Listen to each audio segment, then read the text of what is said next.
নমস্কার, তোমরা সবাই কেমন আছো? আজকে আমি তোমাদের সাথে খুবই একটা সুন্দর টেস্টি রেসিপি শেয়ার করব। সেটা হচ্ছে চিংড়ি কষা।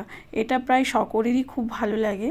তো দেখো, তার জন্য আমি কি করেছি, কড়াইতে সর্ষের তেল নিয়ে নিয়েছি, আর শুকনো লঙ্কা আর গরম মশলা, গোটা গরম মশলা ফোড়ন দিয়ে দিলাম।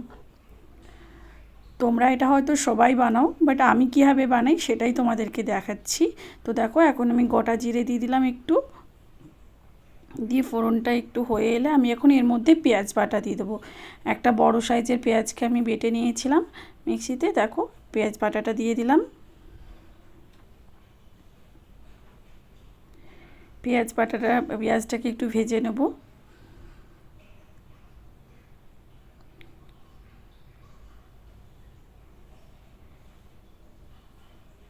পেঁয়াজটা ভাজার সময় আমি একটু নুন আর একটু চিনি দিয়ে দেবো।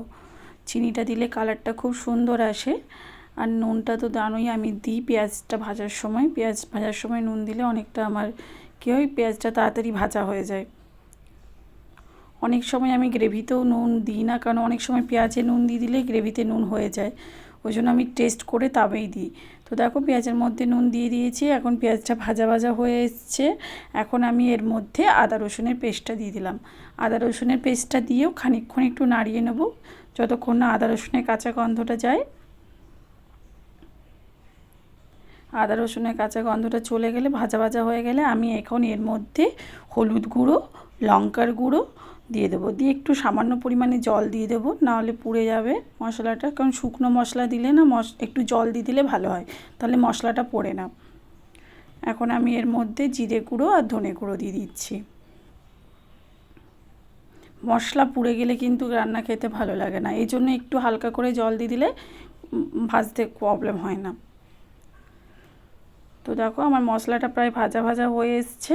এখন আমি এর মধ্যে একটা মিডিয়াম সাইজের টমেটো পেস্ট করে রেখেছিলাম, সেটা দিয়ে দিলাম।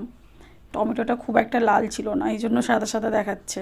তো দেখো, আমি টমেটোটা দিয়েও আর একটুক্ষণ কষিয়ে নেব, বাট কষানোর পরে দেখবে লাল হয়ে যাবে। তো একটু টাইম ধরে কষাতে হবে। তো দেখো, উপরের থেকে আমার তেল ছেড়ে গেছে। এখন আমি চিংড়ি মাছগুলো দিয়ে দিচ্ছি। চিংড়ি মাছগুলো আমি আগের থেকে নুন হলুদ মাখানো ফ্রিজেই ছিল, তো তাড়াতাড়ি হচ্ছিলো, ওই জন্য একটু ছাড়েনি, তাও দিয়ে দিয়েছি। আমি অ্যাকচুয়ালি আর জল দিই না, ফ্রিজে রাখার পরে আর জল দিয়ে বা ধুই না, আগেই আমি পুরো ক্লিন করে নুন হলুদ দিয়ে ফ্রিজে রাখি। তো দেখো, এখন আমি এটাকে ভালোভাবে একটু টাইম ধরে কষিয়ে নেব। একটু টাইম লাগবে এটাকে কষাতে।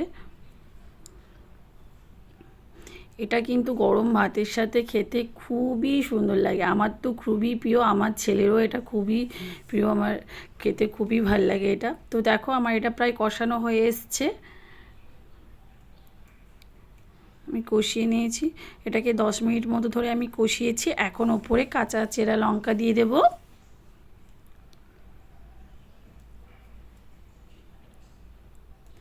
দিয়ে একটু সামান্য পরিমাণে জল দেবো। একদম শুকনো শুকনো আছে, তো ওই জন্য একটু সামান্য পরিমাণে একটু জল দেবো আমি এটাতে।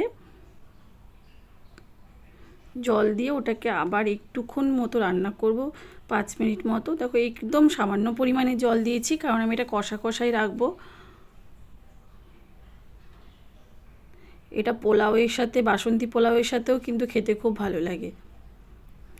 তো দেখো, এই জল দেওয়ার পরে আরও আমি 5 মিনিট মতো রান্না করে নিয়েছি। তো এখন আমার এটা হয়ে গেছে, আমি এটাকে সার্ভ করে দেব। খেতে কিন্তু অসাধারণ হয়েছিল, সবাই খুব ভালো বলেছিল। তো যদি তোমাদের এই রেসিপিটা ভালো লাগে তবে আমাকে জানিও। তো চলো, আজকের মতো টাটা।